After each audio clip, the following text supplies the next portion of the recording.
Welcome, everybody, to the November 18th Select Board meeting. Will you join me in saying the pledge? Pledge allegiance to the flag of the United States of America and to the republic for which it stands, one nation, under God, indivisible, with liberty and justice for all. Okay, so first up, we need to make an amendment to the agenda. We need to add Steve Deal's appointment to the Police Advisory Board as item. Joint Police Board. Yeah, it's Joint. correct on the second. Oh, sorry, Joint Police Board, and make it as item number 5. So moved. Second. All in favor? Aye. Aye, okay, so that's number 5. Okay, warrants. First up, Ryan, you have the general fund warrants. All right, general fund warrant. The total on this warrant, it's dated today, November 18th, 2024. The total is $715,101.65. One change to it, which we just confirmed with Jonathan and Anna, is just one invoice from FW Web. The amount on that is $894.79. So the total I read before already has that subtracted out of it. Only one big item on this year, and it's our quarterly payment to for the St. Albans Police Department. The total on that is $597,263.25. And that's the St. Albans Police Department and the dispatch as well. But stating that, I make a motion that we approve the general fund warrant. Second. Perfect. All in favor? Aye. Thank you. Jeff, you have the payroll warrant. Okay, I have two payroll warrants. The first one is dated for the week of November 8th, 2024. And that is in the amount of $29,868.66. And then we have a second payroll warrant dated November 15th. And that one is in the amount of $25,446.52. And I would make a motion that we would accept these warrants as presented. Second. All in favor? Aye. Aye. Thank you. Jack, you have the miscellaneous warrants. I believe there's 3 of them. Yep. And we got a stormwater utility warrant in the amount of $2,913.14. And it looks like it's for engineering stuff. Industrial park warrant in the amount of $1,271.30. And that's for from Green Mountain Power, mostly for the electricity for the street lights, the sewage pump and the sign. And then Champlain, an invoice from Champlain Associates. And we have a federal ARPA fund warrant in the amount of $21,182.40. So that's for what's CVS, what's that, Sean? Is that the computers? That's the server. Oh, okay. Yeah, it's server. Communication, something. Yeah, systems. they retired the server, so it was a. Okay. FW Web and Gail LaRoe invoice, what's that for? It's the our new dump site, the Oh. natural fill site. Yeah. Okay. And I make a motion, we approve these warrants as presented. Second. Good. All in favor? Aye. Okay, warrants are done with. So in your packet, you have the November 4th minutes. If there's no changes to be made, would somebody like to make a motion to approve those? So moved. Second. Okay, all in favor? Aye. Thank you. Okay, Steve Deal. Police board appointment. How are you doing? Great, how are you? Good. Did you want to come up, introduce yourself, give a little speech, or just come right on up? Just have to give a long speech, that's all. Yeah, did you prepare? I don't see nothing.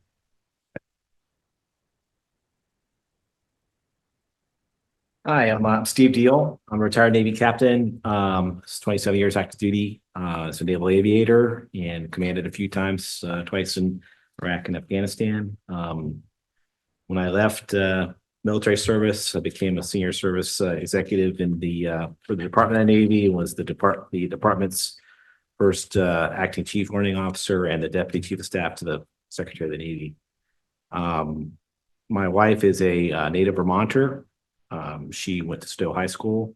She was a nurse, went to University of Pennsylvania, joined the Navy during the ROTC program there, and I lucky enough to meet her in Coronado, California, when I was on USS Constellation, and met a few mutual friends there, and got married a year later. And I figured after 27 years of following me around, she deserved to come back home.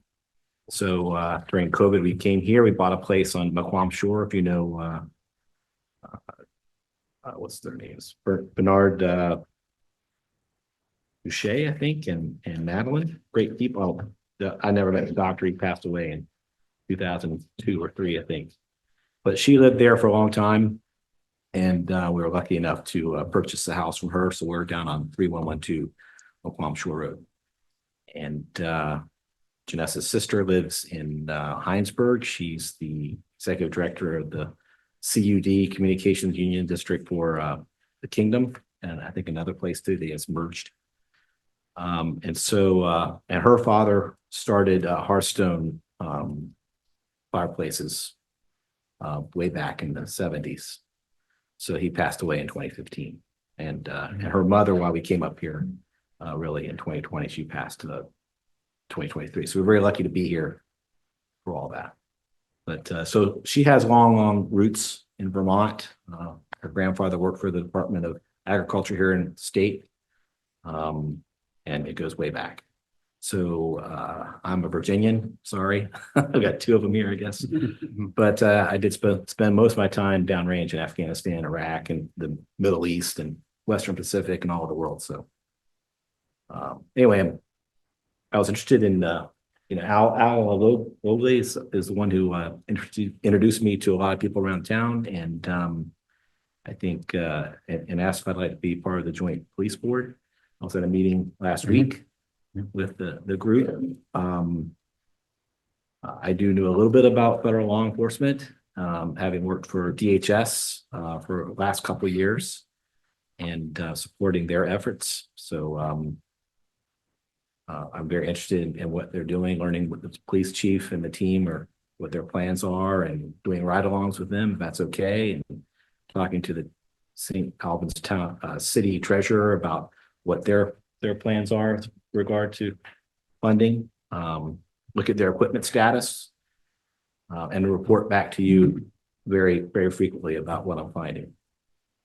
So I'll probably talk way too much, but that's about it. Awesome. Thank you. That's a good introduction. Thank you. Thank you. for It's your just, service. and Steve, you've done some work with the fiber optic stuff with us, and I know I did, we've yeah. had conversations, and he's got a real solid guy here. So Sure. So anybody want to make a motion for Steve Deal's appointment? I'll make that motion. What's the term of that? I think, well, I was gonna say also thanks to Al for serving on it for the Yeah, I second think- year. Yeah.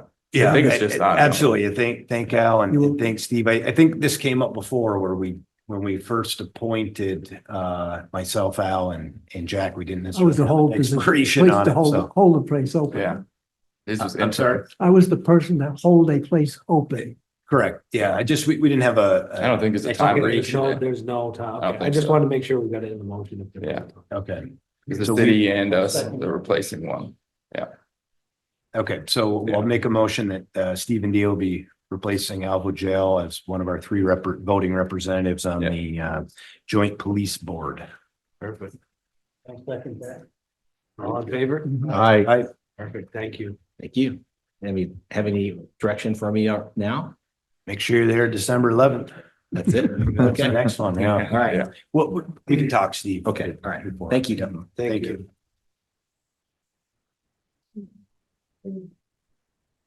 Okay, so next up is public comment. If anybody in the audience, we'll go to the audience first. So Mike, go ahead. You got your hand up.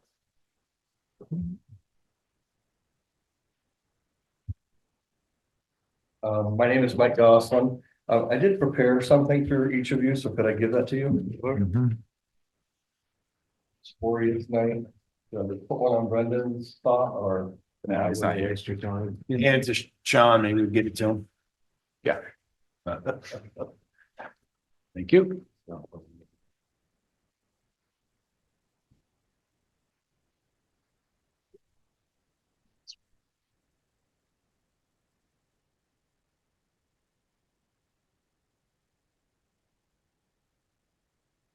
So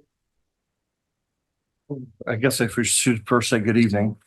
I'm here to talk about the way that you guys, do code complaint forms.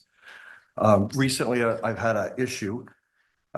Somebody had said that I'm doing something that I'm not doing or that I didn't do. And so I got a letter from the zoning administrator, which is the first page on there, from you guys, for you guys to look at.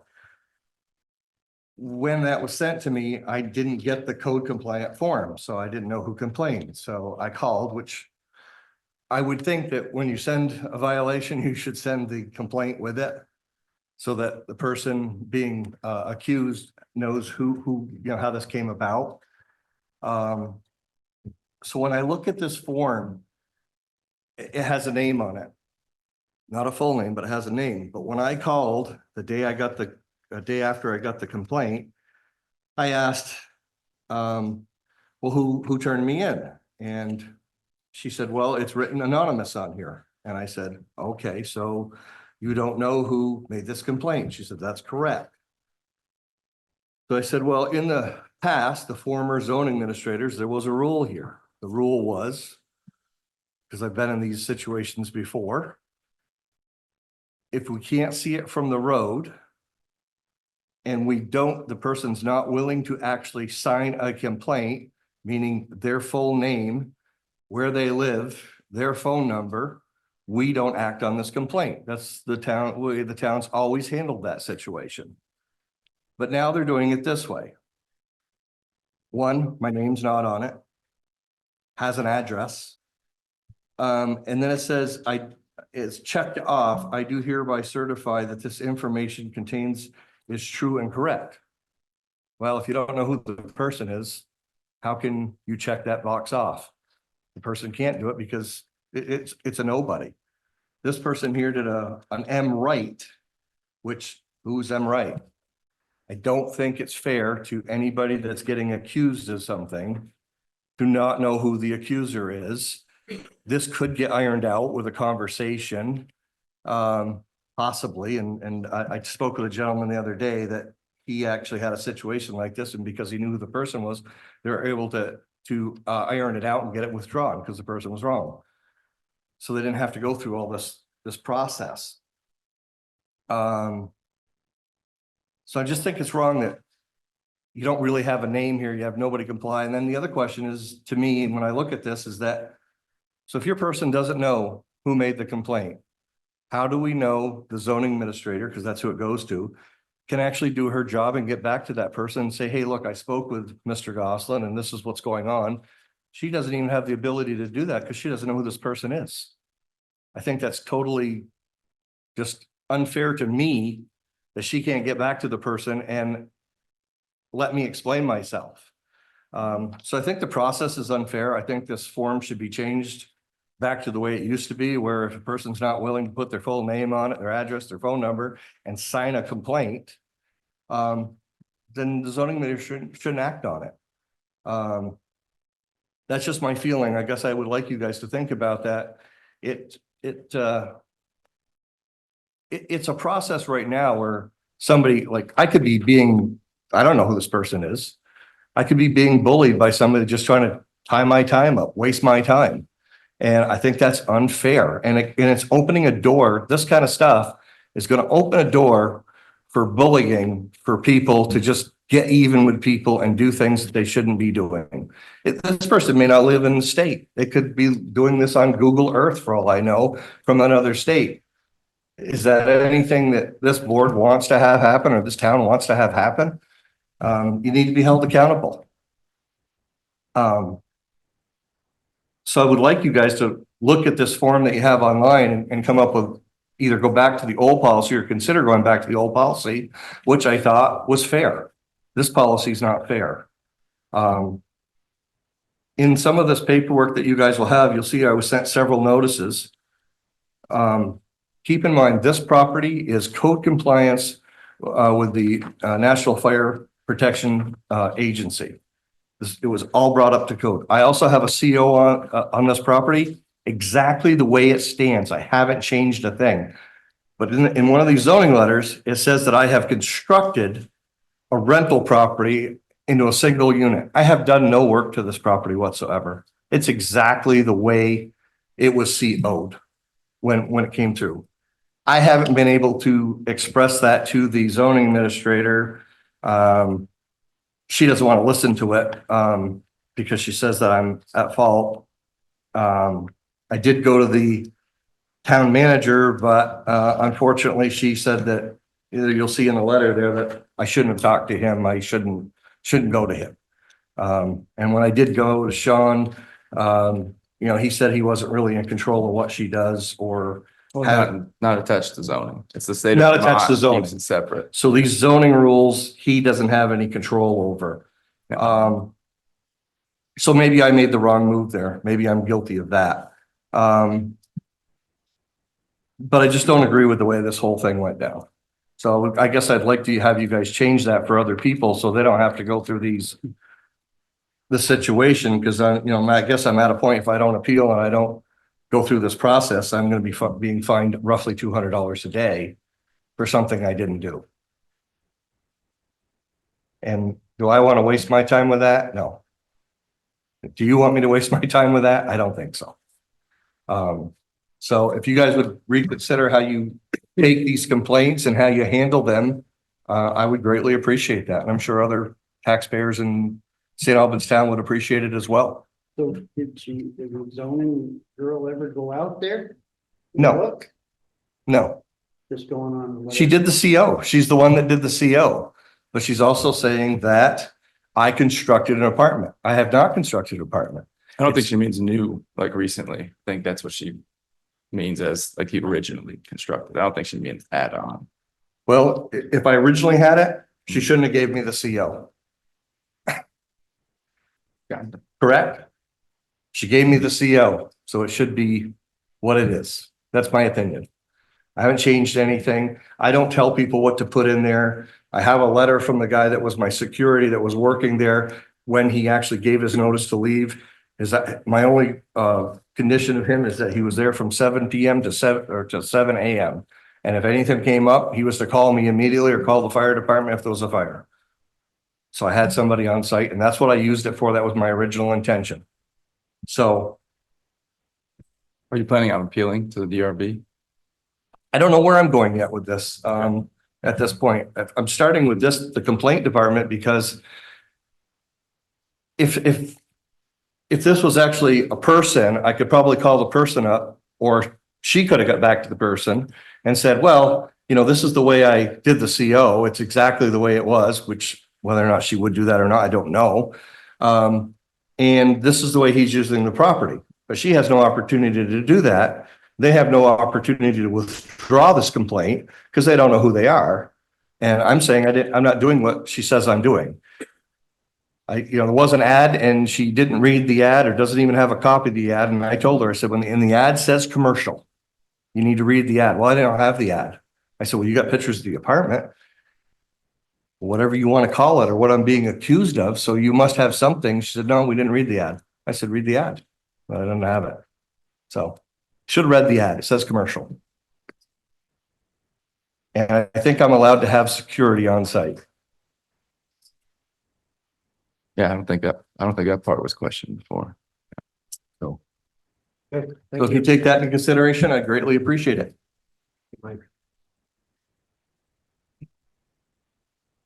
Next up.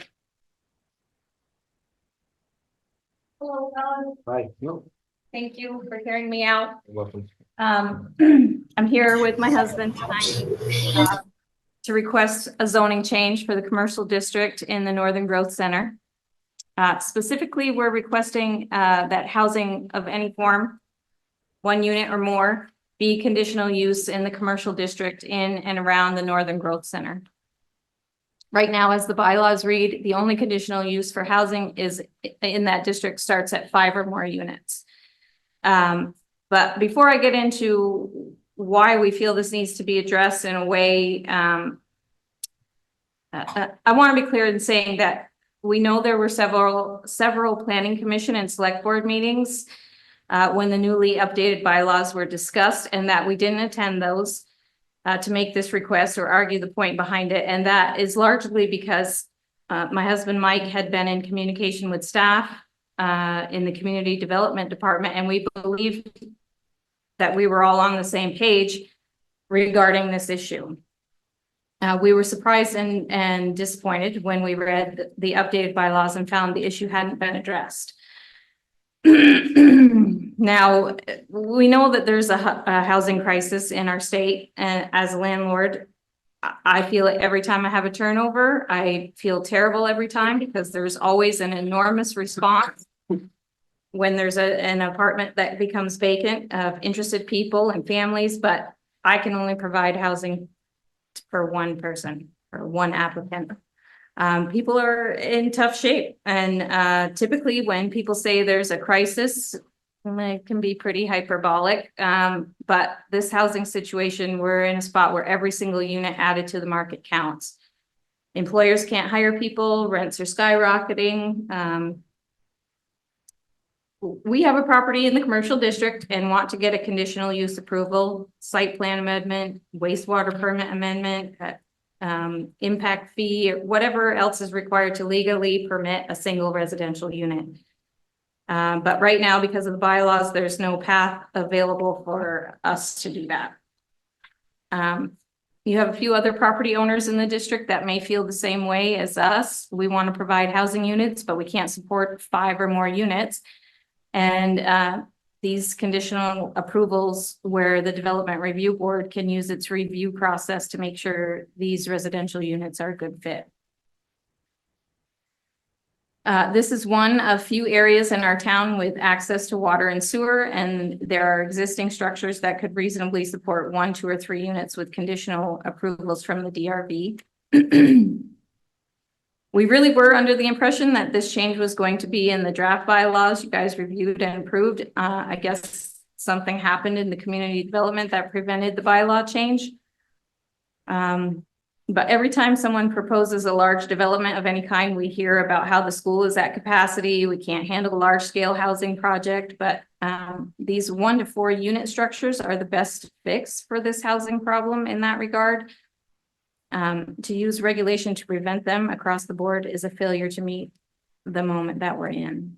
We're hoping that you'll think about this and use your ability to enact an interim bylaw, the same as when you amended the bylaws to allow a daycare center to be a conditional use a few years ago. That daycare that's on the same stretch of Route 7 as these other properties. As you discuss this, that we're talking about a path for conditional use approval through the DRB, where a ton of factors will be considered about each one of the properties. And we're not asking for the ability to get a permit from the zoning administrator without any input from the town. But thank you for considering this request. I'm hoping we can do this quickly and get a few more units online in the town. Thank you. Thank you.